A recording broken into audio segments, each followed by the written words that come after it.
नमस्कार, स्वागत है आपका जी बिजनेस में। मैं हूं दीपक डोभाल और आप देख रहे हैं आपकी खबर आपका फायदा। भ्रामक विज्ञापन देने वाली कंपनियों की अब खैर नहीं होगी। कंज्यूमर प्रोटेक्शन से जुड़ी अथॉरिटी सीसीपीए पूरे एक्शन मोड में है। कंज्यूमर मिनिस्ट्री पूरे एक्शन मोड में है। इसे लेकर सरकार ने गाइडलाइन जारी की है। इसमें सरोगेट एड्स पर पूरी तरह से रोक लगा दी गई है। साथ ही सरकार ने भ्रामक विज्ञापनों को लेकर भी सख्ती दिखाई है। एंडोर्सर की भूमिका तय की है। महिलाओं और बच्चों को लेकर खासतौर से गाइडलाइंस में जिक्र किया गया है। आज हम भ्रामक विज्ञापनों पर जारी हुई गाइडलाइंस पर चर्चा करेंगे, समझेंगे कि कंज्यूमर्स के लिए भ्रामक विज्ञापन कितने घातक साबित होते हैं, सरोगेट ऐड पर लगी रोक कितनी प्रभावी साबित होगी। साथ ही एक्सपर्ट से जानेंगे कि क्या झूठे विज्ञापनों पर लगाम कसने के लिए इस तरह की कार्रवाई और जुर्माना लगा देना ही काफी है या आगे भी बढ़ना होगा। और इस मसले पर बातचीत करने के लिए इस वक्त हमारे साथ बेहद खास मेहमान मौजूद हैं। उनका सबसे पहले परिचय आपसे करा दें। हमारे साथ हैं मनीषा कपूर, जो कि सीईओ हैं आस्की की, the advertising standards council of India. Manisha ji, आपका बहुत बहुत स्वागत है हमारे शो पर। हमारे साथ हैं रेखा अग्रवाल, जो कि जानी मानी कंज्यूमर लॉयर हैं, और बहुत बहुत स्वागत है रेखा मैम आपका हमारे शो पर।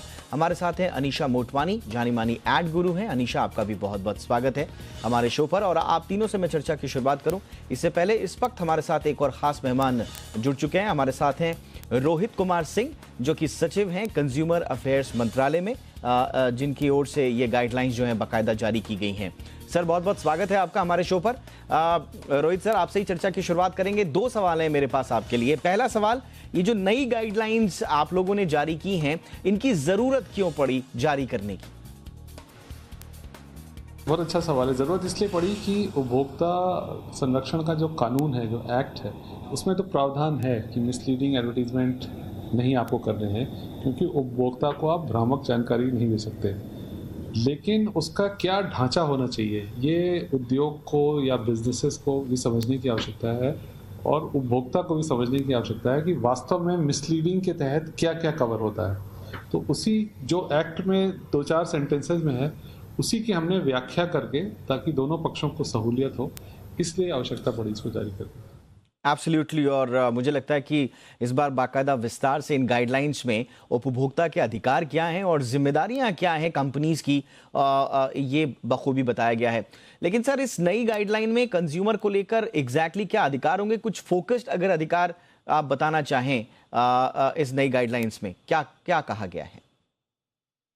ग्राहक को जो सबसे बड़ा अधिकार है, वो एक्ट के तहत राइट टू नो है कि इस प्रोडक्ट के बारे में सही स्थिति क्या है। मतलब ये 3-4 अधिकार हैं, उसमें सबसे बड़ा अधिकार यही है। तो अगर कोई भ्रामक विज्ञापन के माध्यम से इस जानकारी को तोड़ मरोड़ के लिए पेश किया जा रहा है, अपनी चीज़ ज़्यादा बेचने के लिए, या ये बताया जा रहा है कि ये विश्व का सबसे अच्छा है, जबकि उसके पीछे उसको सब्सटैंशिएट करने के लिए कोई साइंटिफिक सामग्री नहीं है, कोई रिपोर्ट नहीं है, तो इस तरह की चीज़ों को प्रतिबंधित करने के लिए, इस तरह की चीज़ें इस फ्रेमवर्क में न रहें, इस इकोसिस्टम में न रहें, इसलिए ये गाइडलाइंस बनाई गई हैं। बहुत बहुत शुक्रिया सर। आपके पास वक्त की कमी है, इसलिए हम ज़्यादा वक्त आपका नहीं लेंगे। बाकी मेहमानों के साथ अब हम चर्चा की शुरुआत करते हैं। मनीषा, अब मैं सबसे पहले आपके पास आना चाहूँगा। ये कितना सिग्निफिकेंट है ये गाइडलाइंस, और जैसा कि सर ने भी अब बताया कि ग्राहक को ये मालूम होना चाहिए, राइट टू नो, कि जिस बारे में, जिस प्रोडक्ट के बारे में वो एडवर्टीजमेंट देख रहा है, क्या वो सच है या नहीं, और एग्जैक्ट सिचुएशन उस विज्ञापन को लेकर क्या है। कितनी इंपॉर्टेंट है, सिग्निफिकेंट है आज की गाइडलाइंस? धन्यवाद दीपक। पहले तो मैं बधाई देना चाहूंगी डिपार्टमेंट ऑफ कंज्यूमर अफेयर्स और सीसीपीए को। ये जो गाइडलाइंस कई दिनों में, मतलब इसमें रीआइट्रेशंस वगैरह चल रही थी और फाइन ट्यूनिंग चल रही थी, कि वो अब आ गई हैं सामने। तो मैं इन गाइडलाइंस का स्वागत करती हूँ और बधाई देती हूँ डिपार्टमेंट को। जो ये गाइडलाइंस हैं, ये जो मिसलीडिंग एड्स पे है, जो कंज्यूमर प्रोटेक्शन के तहत जो कंज्यूमर्स की राइट्स हैं, और जो कंज्यूमर को, जैसे रोहित जी ने बताया, कि एक हक है जानने का कि जो हम प्रोडक्ट खरीद रहे हैं उसके बारे में जो हमें जानकारी मिल रही है, वो एक तो जानकारी सही हो, दूसरा उसमें कोई ऐसी जानकारी छुपाई ना जाए जो जरूरी हो एक बैलेंस डिसीजन और एक इन्फॉर्म डिसीजन लेने के लिए। तो आई थिंक उस मामले में जो कंज्यूमर प्रोटेक्शन एक्ट आया है, और जो ये गाइडलाइंस, जैसे रोहित जी ने भी कहा, ये एक एक्सपेंशन है और एक एक्सप्लेनेशन है उस गाइडलाइंस का। जैसे हमारे ASCII कोड में भी जो गाइडलाइंस है वो एक डिटेल्ड तरीके से बताती हैं, ताकि जो उपभोक्ता है उसे भी पता चले कि क्या मैं देख के इसमें डिसाइड कर सकूं कि ये ठीक है या नहीं है, कहाँ मैं कंप्लेन कर सकूं, और क्या जो कंपनीज हैं जो ये एडवर्टाइजमेंट्स बनाती हैं उन्हें भी एक बहुत क्लियर तरीके से पता चले कि हम क्या दिखा सकते हैं, क्या नहीं दिखा सकते हैं। अगर हमने ये दिखाया तो ASCII या सरकार इस चीज को मिसलीडिंग मानेगी, और अगर हम ये दिखाएं तो ठीक होगा। तो एक जो ये ट्रांसपेरेंसी एक तरीके से ये गाइडलाइंस लाती हैं कि हम क्या चीज को किस नजरिए से हम देखेंगे और क्या मैं चीज आपको को बीच में टोक रहा हूं, बट बहुत सारे सवाल ये भी है मनीषा कि ASCII की, और बहुत बहुत अच्छे और बहुत ही इंपॉर्टेंट स्टेप ASCII की ओर से भी उठाए गए हैं। खास तौर से जो एंडोर्सर्स हैं उनकी जिम्मेदारी तय करने में ASCII का तो बहुत ही एक माइलस्टोन जो फैसला था, उनकी गाइडलाइंस आप लोगों ने जो जारी की हैं। लेकिन उसके बावजूद इस तरह के एडवर्टीजमेंट हमारे बीच में थे, और कंज्यूमर अफेयर्स मिनिस्ट्री, महिला एवं बाल विकास मंत्रालय, हेल्थ मिनिस्ट्री को लगातार इस तरह की शिकायतें मिल रही थी। तो ASCII की जो आप लोगों ने अब तक जो बेंचमार्क सेट किए हुए थे, जो गाइडलाइंस आप लोगों ने जारी किए हुए थी, उनका असर एडवर्टीजमेंट देने वालों पर क्यों नहीं पड़ रहा था? क्या उन्हें कोई डर नहीं था? मैं ये तो नहीं कहूंगी कि असर नहीं पड़ रहा था। अगर आप देखें तो हम तकरीबन, अब जैसे पिछले साल हमने करीबन 5,500 एड्स को नोटिस दिया है, और उसमें से जो कंप्लायंस रेट है वो ऑलमोस्ट 96-97% हो गया है। तो मतलब एक वॉलंटरी कंप्लायंस की, जैसे ही उन्हें पता चले कि हमें हमारी कुछ गड़बड़ है इसमें और ASCII से उन्हें चिट्ठी आ जाती है, या वो उस चीज को कॉन्टेस्ट करके हमें एविडेंस दिखा के उसको ठीक करें, तो ऑलमोस्ट, और उसमें 96% जो हमने कंप्लेंट्स हमें कंज्यूमर से मिली या हमने खुद भी ली हैं, उसमें हमने एडवर्टाइजमेंट्स को बदलवा, या तो उनको बोला है कि ये बदलो या फिर उसको निकाल दो। 96-97% ये हमारी कंप्लायंस रेट है। पर आप देखेंगे कि आज की तारीख में, एंड स्पेशली विद डिजिटल, जो एडवर्टाइजर्स हैं और एडवर्टाइजमेंट्स हैं, इसकी तादाद इतनी बढ़ गई है। एक एस्टिमेट लगाया जाता है कि एक आम इंसान एक दिन में 6 से 10 हजार एड्स देखता है, क्योंकि आज हम एड्स अवॉइड नहीं कर सकते। तो जो ये तादाद इतनी हाई है, तो इसमें और ग्लोबली भी एक बहुत बेस्ट प्रैक्टिस रही है कि जो वॉलंटरी कंप्लायंस से जो बात नहीं बनती है, और जो विलफुली एक तरीके से या जान करके जो 3-4% लोग हैं जो ये नहीं करते हैं ठीक से, तो उनके लिए जो एनफोर्समेंट कंज्यूमर प्रोटेक्शन के तहत है, ये एक बहुत बड़ा डिटरेंट है। एब्सोल्युटली। और ये एनफोर्समेंट अब आया है, उम्मीद हमें ये की जानी चाहिए कि इस तरह के भ्रामक विज्ञापन जो है अब उन पर कम से कम लगाम लगे, या कम से कम जिम्मेदारी से एडवर्टीजमेंट अब सामने आए। रेखा मैम, मैं जैसा कह रहा था, और मैं जब इस बारे में पढ़ रहा था कि एक्चुअल में कंज्यूमर अफेयर्स मिनिस्ट्री को इस तरह के कदम, कड़े कदम या इस तरह की गाइडलाइंस, सख्त गाइडलाइंस क्यों लानी पड़ी, तो ये भी पता चला कि हेल्थ मिनिस्ट्री और women and child empowerment ministry ने बाकायदा कंज्यूमर अफेयर्स मिनिस्ट्री को बताया कि देखिए, कुछ विज्ञापनों में बच्चों को खास तौर से और वुमेन को प्रोडक्ट की तरह सेल किया जा रहा है। उनके बारे में जो दावे किए जा रहे हैं या जिस तरह से उनको प्रेजेंट किया जा रहा है, वो बिल्कुल भी एक्सेप्टेबल नहीं होना चाहिए। ये हमें ये बताता है कि एडवर्टीजमेंट के नाम पर अभी तक हम उस सीमा रेखा को लांघते आ रहे थे जो शायद इन्हें खुद समझ जानी चाहिए थी। आपने बिल्कुल सही कहा दीपक जी।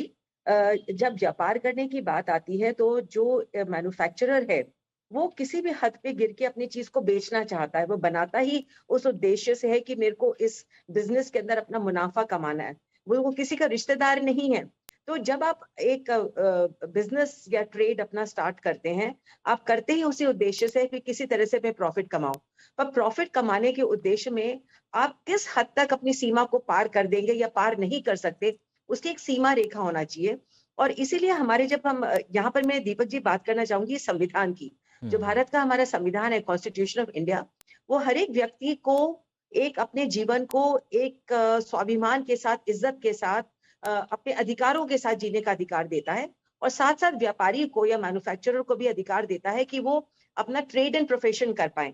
तो उसके बीच के अंदर जो एक बैलेंस आना जो है वो बहुत ज्यादा जरूरी होता है। और जब एक मैन्युफैक्चरर जब अपना कोई चीज को प्रोडक्ट को बेचने की कोशिश करता है, वे बहुत अच्छे ऊंचे एडवर्टाइजिंग कंपनीज को हायर करते हैं। एडवर्टाइजिंग कंपनीज जो है वो भी अपनी क्रिएटिविटी की जो स्किल्स हैं उनको इस्तेमाल करते हैं। और उस समय जब आप किसी चीज को बेचना चाहते हैं, आप उसको एक बहुत सुंदर मुखौटा पहना देते हैं अपना, उसको जब तक आप उसको सुंदर बना के बेचेंगे तो उसको कोई खरीदेगा नहीं, परंतु वहां पर एक लिमिट होनी चाहिए। और महिलाओं का जो एक अधिकार है, जो बिल्कुल। स्वाभिमान से जीने का, अपना सिर ऊंचा करके जीने का अधिकार जो हमें कॉन्स्टिट्यूशन में मिला है, वो अक्सर हम देखते हैं कि एडवर्टाइजमेंट्स के अंदर बिल्कुल उसको नजरअंदाज किया जाता है। और बिल्कुल। एक्चुअली के अंदर जैसे चीज बेचनी है, आपको कोई स्कूटर बेचना है और उसके लिए या आपको कोई ट्रैक्टर बेचना है, और वहां पर आप एक महिला को सिर्फ एक अश्लील तरीके से आप ज्यादातर उसको पेश करने की कोशिश करते हैं, उसको अजीब से कपड़े पहना के, और जैसे कहते हैं कम उम्र की लड़की को आप दिखाएंगे उसके अंदर, कि किसी भी तरह से जो ग्राहक है उसको विजुअल अपील हो और वो किसी भी तरीके से उसमें अट्रैक्ट होकर उस चीज को खरीदे। बिल्कुल। उसके साथ साथ बच्चों को भी इस्तेमाल किया जाता है, क्योंकि एब्सोल्युटली मैम। बच्चे जिसको और कहते इस हैं बात की soft लगातार target है, शिकायतें मिली थी, soft बहुत target है। सेंसिटिव इशू है। बिल्कुल मैम, आपने सही कहा, ये बिल्कुल। बहुत सेंसिटिव इशू था, बहुत पहले इस पर रोक लग जानी चाहिए थी, लेकिन आई एम श्योर कि अब कम से कम इस तरह के एडवर्टीजमेंट्स पर अब रोक लगेगी। अनीशा जी, अब सवाल ये है कि एक तरफ एडवर्टीजमेंट की जो दुनिया से जुड़े हुए लोग होते हैं वो अपने आप का क्रिएटिव फ्रीडम की बात करते हैं, राइट। दूसरी तरफ आता है कि कंपटीशन में ये तो साहब हम तो अपनी क्रिएटिविटी से एडवर्टीजमेंट बना के वो, लेकिन बहुत सारे एडवर्टीजमेंट में हमने देखा कि वहां पर तमाम नियम कायदों को ताक पर रखकर एडवर्टीजमेंट सामने आ रहे हैं, परोसे जा रहे हैं लोगों के बीच में। और खास तौर से जो आज बड़ा क्रैकडाउन हुआ है सरोगेट एडवर्टीजमेंट पर, आप सोडा की आड़ में शराब बेच रहे हैं, आप सुपारियों की आड़ में गुटखा तंबाकू बेच रहे हैं, और ये सब सबके सामने हो रहा था। सोशल मीडिया पर इस पर बहुत लंबी बहस चली। इनफैक्ट कई सेलिब्रिटीज ने माफी भी मांगी कि हमें नहीं मालूम था कि ऐसा ऐसा हमारे इस एडवर्टीजमेंट के, लेकिन उसके बावजूद इनको टेक डाउन नहीं किया जा रहा था। तो ये एक इंपॉर्टेंट स्टेप, अब कम से कम इंडस्ट्री को ये समझ में आना चाहिए कि जो प्रोडक्ट है उसी का एंडोर्समेंट आप नियम कायदे के दायरे में रहकर ही कर सकते हैं। दीपक जी, आपने बिल्कुल सही कहा। फर्स्ट ऑफ ऑल तो ये गाइडलाइंस जो हैं एग्जिस्ट करती थी, हमेशा से ही एग्जिस्ट करती थी, पर जो उसका अब जो स्पष्टीकरण आया और उसमें जो डिटेल्स आए हैं, कई हद तक ये जो एम्बिग्विटी थी उसके आड़ में बहुत सारे इस तरह के एडवर्टिजमेंट्स निकल जाते थे। अब जो स्पेसिफिसिटी के साथ जो गाइडलाइंस आई हैं, एटलीस्ट इतना इंश्योर करेंगी कि नॉलेज है लोगों को कि क्या गलत है क्या सही है। और दूसरा आई थिंक एक एंगल ये भी है कि एक रिस्पॉन्सिबिलिटी कंज्यूमर्स की भी बनती है। आप देखिए आज सोशल मीडिया के ऊपर इतना एक्टिविज्म होता है। अभी कुछ दिन पहले एक डिओड्रेंट का ऐड आया था और इतना सोशल मीडिया में उसके ऊपर उछाल हुआ कि कंपनी को अपने आप ही रियलाइज हुआ कि उन्होंने कितना गलत किया है। तो कंज्यूमर्स के ऊपर भी एक रिस्पॉन्सिबिलिटी है, कंपनीज के ऊपर तो है, एजेंसीज के ऊपर है, पर जब ये उपभोक्ताओं को समझ आने लगेगा कि ये एक्सेप्टेबल नहीं है, अगर कोई फ्री बोल करके उसमें इतने सारे कैविएट्स और एस्ट्रिक्स लगाते हैं और फाइनली आपको जाकर के उसका 90% दाम देना पड़ता है, पर आपका एडवर्टिजमेंट जोर से चिल्ला के बोलता है फ्री है, तो हर चीज के अंदर एक छुपी हुई कैविएट्स हैं। तो कंज्यूमर्स को भी स्मार्ट होने की जरूरत है, बिकॉज जब तक दोनों consumers and companies and ad agencies साथ में मिलकर नहीं करेंगी, तब तक इसका कुछ ना कुछ लीकेज होता रहेगा।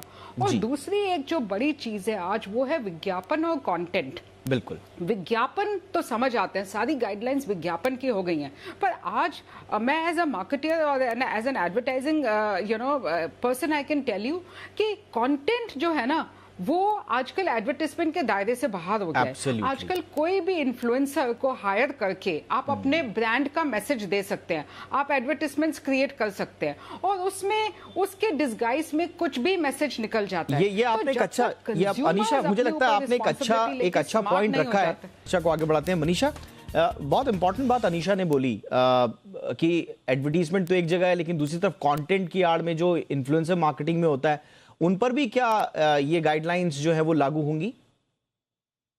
हाँ, देखिए, जो अगर कोई भी जो हम कहते हैं एक मटेरियल कनेक्शन है, तो जो आस्की की भी लास्ट ईयर गाइडलाइंस आई थी, तो हमने यही बोला था कि अगर जो मटेरियल कनेक्शन है अगर एडवर्टाइजर और इन्फ्लुएंसर के बीच में, तो जो वो पेड कंटेंट है, चाहे वो पैसों में उसकी पेमेंट नहीं हुई हो, अगर आपने फ्री गिफ्ट भेजा है या उनको किसी होटल में आपने फ्री ठहराया है और उस होटल की आप तारीफ कर रहे हैं, तो ये एक चीज को आपको डिस्क्लोज करना पड़ेगा, क्योंकि वो जो पीस ऑफ कंटेंट है वो एक्चुअली कंटेंट नहीं है, वो एडवर्टाइजमेंट है। तो वो एडवर्टाइजमेंट की डेफिनेशन में आता है। तो जैसे नियम एडवर्टाइजमेंट्स पे लागू होते हैं, वो उसी तरीके के नियम इन एडवर्टाइजमेंट्स पे भी लागू होंगे। तो आप ये देखिए कि जो डिजिटल फॉर्मेट्स हैं, ये एब्सोल्युटली जो lines of separation between content and advertising जो ये खत्म होती जा रही हैं। तो ग्लोबली भी आप देखेंगे तो यही एक बहुत बड़ा मुद्दा है एडवर्टाइजिंग रेगुलेटर्स के सामने। अभी हाल ही में कुछ हफ्ते पहले रोहित सिंह जी ने एक मीटिंग बुलवाई थी, जिसमें ई कॉमर्स कंपनीज आई थी जो फेक रिव्यूज वगैरह उस बात पे करने। जो फेक रिव्यू है वो भी एक तरीके का एडवर्टाइजमेंट है, क्योंकि किसी ने पैसे दे के कुछ रिव्यू लिखवाया है किसी से, तो वो भी इस पे भी चल रही है। एब्सोल्युटली मनीषा, आपने सही कहा। और फेक रिव्यूज पे भी चल रही है, अभी बैठक उस पे भी चल रही है, उस पे भी बहुत जल्दी गाइडलाइंस भी आ जाएंगी, आई एम श्योर। लेकिन अनीशा, मुझे लगता है कि अब इसमें देखिए, जो लोग एडवर्टीजमेंट बना रहे हैं, जो लोग एडवर्टीजमेंट, जैसे मैंने कहा कि क्रिएटिविटी और इन सब आर्ट और इन सब चीजों के नाम पर ये जो, मुझे लगता है कि वहां पर एक सेंसिटाइज होने की आवश्यकता है, उन लोगों को भी जागरूक करने की भी आवश्यकता है कि आप, क्योंकि गाइडलाइंस जब बनती हैं तो वो कंपनियों तक तो चली जाती हैं एडवर्टीज, लेकिन जो लोग लिख रहे हैं, जो राइटर्स हैं या जो लोग डायरेक्शन में हैं या जो लोग प्रोड्यूस कर रहे हैं, उन तक ये बात बहुत साफ तौर पर लाउड एंड क्लियर रहनी चाहिए कि आप जिस भी तरह का एडवर्टीजमेंट बना रहे हैं उसके लिए तय मानक हैं, और मानकों को पढ़ाई करने के आधार पर बात, मेरे ख्याल से वो जो राइटर होता है ना, वहीं से शुरुआत हो जानी चाहिए। तो ये मैसेज वहां तक जाना बहुत आवश्यक होगा। अनीशा, बिल्कुल सही कहा दीपक आपने। पहले क्या होता था कि बहुत लिमिटेड कुछ एडवर्टाइजिंग एजेंसीज होती थी जो कि एडवर्टाइजमेंट्स बनाती थी। अब डिजिटल के ज़माने में इतना कंटेंट जनरेट हो रहा है कि हर एक यंगस्टर, एक कॉलेज से एक ग्रेजुएट निकलता है और वो भी कॉपी लिखने लगता है, कंटेंट लिखने लगता है। तो एक रिस्पॉन्सिबिलिटी, एक रिव्यू एंड गवर्नेंस मैकेनिज्म की, जब एडवर्टाइजमेंट चाहे कहीं से भी क्रिएटिव सोर्स उसका कुछ भी हो, चाहे एक छोटी एजेंसी हो, चाहे एक इंडिविजुअल हो, चाहे एक बड़ी एजेंसी हो, चाहे प्रोडक्शन हाउस हो, अगर कुछ कंटेंट कहीं से भी निकलता है तो उसका कंपनी के अंदर एक गवर्नेंस एंड रिव्यू मैकेनिज्म होना चाहिए कि कौन उसको देखता है, कि सिर्फ एक मार्केटिंग वाले देख लेते हैं, कि एक पूरा प्रोसेस है उसके अंदर, कि वो एक लीगल वाले भी देखने चाहिए उसको, लीगल वाली हर कंपनी की गाइडलाइंस मीट हो रही हैं कि नहीं, एक कंज्यूमर वाले लोग होते हैं उनको देखना चाहिए। तो एक गवर्नेंस एंड रिव्यू मैकेनिज्म होना चाहिए कंपनीज के अंदर, तभी ये कंट्रोल हो पाएगा। नहीं तो आज क्या हो रहा है कि एक कोई जूनियर कॉपीराइटर कॉपी लिखता है, एक कोई जूनियर ब्रांड मैनेजर उसको अप्रूव कर देता है और वो अपलोड हो जाता है शाम तक या अगले 1 घंटे में। अब ये जो प्रोसेस है, इसके ऊपर कुछ एक काइंड ऑफ डिसिप्लिन लाने की जरूरत है। ये आपने बहुत क्रिएटिविटी, ये बहुत है एक्चुअल में और मुझे लगता है हमारा ये शो, जो भी एडवर्टीजमेंट जगत से जुड़े हुए जो भी लोग देख रहे हैं, ये बहुत इंपॉर्टेंट बात अनीशा ने बोली कि एक बहुत ही नए, बिल्कुल नए अभी राइटिंग शुरू की है, बहुत अच्छा लिखते हैं, क्रिएटिव लिखते हैं, बहुत अच्छी बात है, वो आपका स्किल है, लेकिन उसके पीछे सरकार की अब गाइडलाइंस है, आस्की की गाइडलाइंस ऑलरेडी हैं, इन सबको आपको मद्देनजर रखते हुए, और उसमें लीगल टीम इन्वॉल्व होनी चाहिए। ये नहीं कि किसी जूनियर कॉपी राइटर ने एक 4 लाइनें लिखी, 5 लाइनें लिखी, वो डायरेक्टर को दिया, डायरेक्टर ने जो कंपनी है, क्लाइंट है, उसको दिया, या ज़्यादा से ज़्यादा जो उससे जुड़ा हुआ जो सेलिब्रिटी है उसको दिखा दिया, उसने अप्रूव कर दिया। नहीं, इसमें पूरा लीगल प्रोसेस इन्वॉल्व होना चाहिए, और ये होना चाहिए कि ये अप्रूव किसने की हैं, वो सारा का सारा जब तक सर्किल नहीं बनेगा तब तक मुझे लगता है कि जिम्मेदारियां भी तय नहीं होंगी और लगाम भी नहीं लग पाएगी, इसलिए ये बहुत इंपॉर्टेंट है। बहरहाल बहुत बहुत शुक्रिया आप तीनों का हमारे शो पे आने के लिए। मनीषा, आपने वक्त निकाला, thank you so much ma'am. Rekha ma'am, आपका भी बहुत बहुत शुक्रिया, आपने वक्त निकाला। अनीशा, आपका भी बहुत बहुत शुक्रिया, आपने भी हमारे लिए वक्त निकाला। इसी के साथ आपकी खबर आपका फायदा में इतना ही, इजाजत दीजिए, देखते रहिए जी बिजनेस। नमस्कार।